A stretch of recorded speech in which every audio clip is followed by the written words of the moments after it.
Nasamsam ng higit 1 milyong piso halaga ng pinaghihinalaang shabu ang dalawang indibidwal sa isinagawang drug bypass operation ng Regional Police Drug Enforcement Unit 6 sa Barangay North, Fundidor Molo, Iloilo City.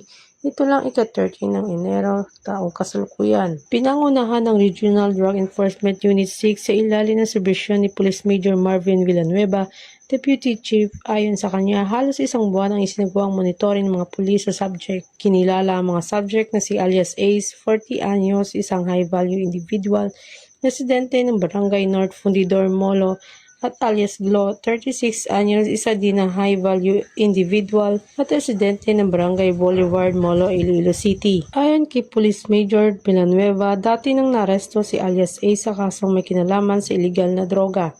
Nabili mula kay alias Ace ang isang plastic sachet na paghihinalaang shabu gamit ang bypass money na nagkakahalaga ng 12,000 pesos. Nasamsam sa operasyon ng humigit kumulang 215 gramo ng illegal na droga na may estimated standard drug price na 1,462,000 pesos. Bukod dito, na-recover pa ang mga otoridad ng 15 sachet na pinaghihinalaang shabu mula sa pag-iingat ng suspect.